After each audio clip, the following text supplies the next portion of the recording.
नमस्कार, जय हिंद, वंदे मातरम। आप सभी विद्यार्थियों का स्वागत है आपके अपने यूट्यूब प्लेटफॉर्म उदय एजुकेशन में।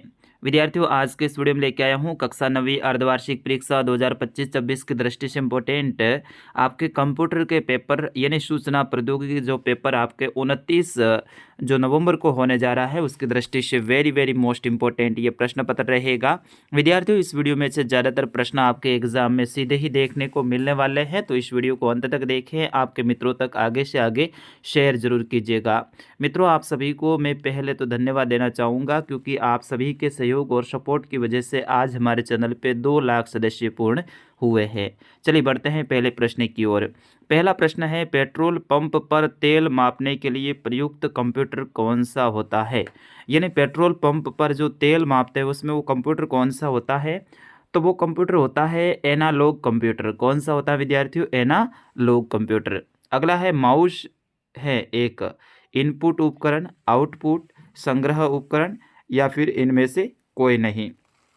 तो माउस एक इनपुट उपकरण है, यानी ये अंदर लगाया जाता है तो इनपुट हो जाएगा। ठीक है।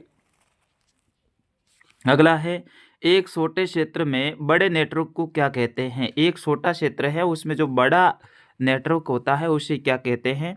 तो उसे LAN कहा जाता है, लोकल एरिया नेटवर्क। LAN मतलब लोकल एरिया नेटवर्क। अगला प्रश्न है कि विंडोज़ में किसी फाइल को डिलीट करने का वह फाइल कहाँ जाती है? यानी विंडो में किसी भी फाइल को अपन डिलीट कर देते हैं तो वो कहाँ जाती है?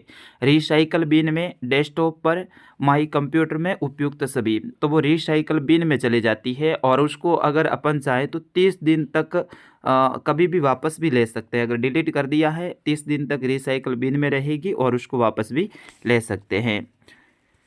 आगे के जो है आपके रिक्त स्थान से संबंधित हैं, तो इसमें देखिए 4 बीट के समूह को निबल कहते हैं, तो यहाँ पर आपको 4 लिखना है।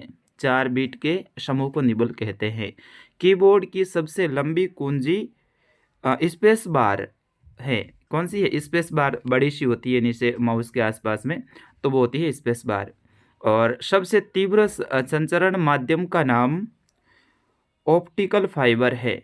क्या है? Optical fibre. और अगला है, माउस के दोनों दाएं और बाएं बटनों के बीच स्क्रॉल व्हील होता है। क्या होता है? स्क्रॉल व्हील होता है। आपने देखा होगा इस तरह से टायर टाइप में होता है, उसको अपन घुमाते हैं तो वो होता है स्क्रॉल व्हील। और फिर उसके बाद में नवा प्रश्न आपके अति लघुतरात्मक रहेगा। संकेतों के एनालॉग से डिलीट एवं डिजिटल से एनालॉग में बदलने वाली युक्ति को कहते हैं। तो इस युक्ति को क्या कहते हैं विद्यार्थियों? मॉडेम कहते हैं। क्या कहते हैं? मॉडेम। अगला है, सुपर कंप्यूटर का उदाहरण है। आपको बताना है सुपर कंप्यूटर का उदाहरण कौन सा है? तो परम एक सुपर कंप्यूटर का उदाहरण है। कौन सा? परम। अगला है, ALU का पूर्ण रूप बताइए। ALU का पूर्ण रूप, तो इसको कहते हैं अरिथमेटिक लॉजिक यूनिट। क्या कहते हैं? Arithmetic logic unit. अगला है, ऑप्टिकल फाइबर केबल की कोर पर चढ़ी परत को क्या कहते हैं? इसके जो केबल के ऊपर जो कोर चढ़ी होती है उसे क्या कहते हैं?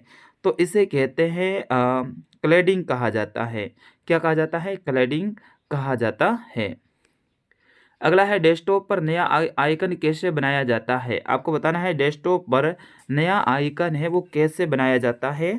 तो राइट क्लिक करके न्यू पर चुनना है या फिर आवश्यक आइटम है वो आप चुन सकते हैं। क्या करना है? राइट पे जो आपके क्लिक करना है और यहाँ पर न्यू वाला है ना उसके ऊपर क्लिक करना है। किसके ऊपर? न्यू के ऊपर।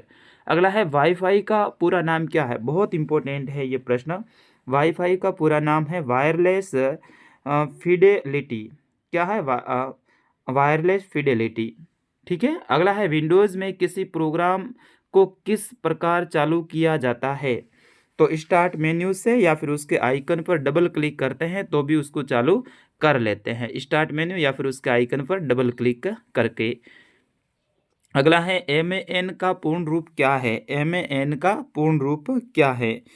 तो मेट्रोपॉलिटन एरिया नेटवर्क। इसको क्या कहते हैं? Metropolitan area network.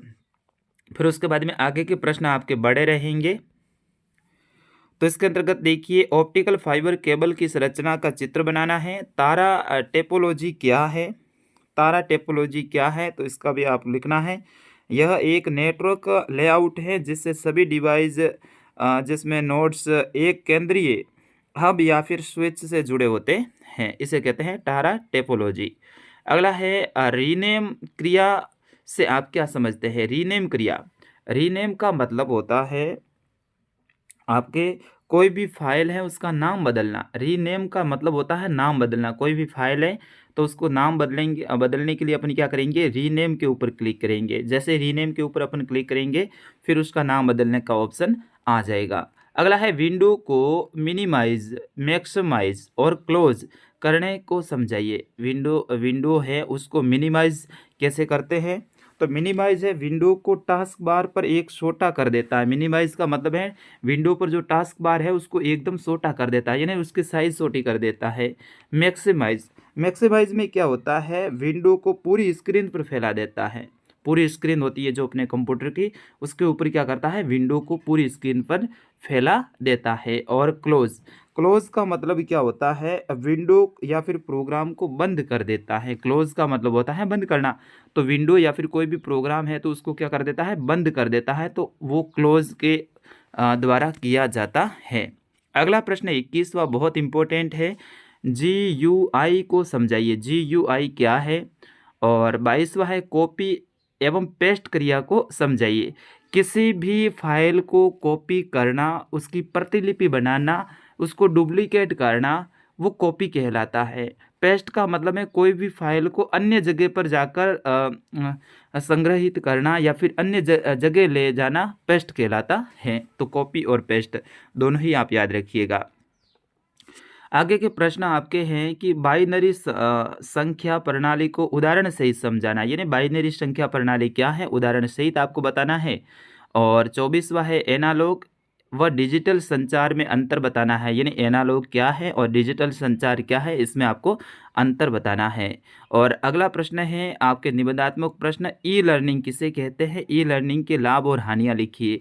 तो ऑनलाइन सीखना, इंटरनेट के द्वारा सीखना ई लर्निंग कहलाता है। तो आप क्या लिखोगे? इंटरनेट के द्वारा या फिर ऑनलाइन जब हम किसी चीज़ को सीखते हैं तो वो ई लर्निंग कहलाती हैं।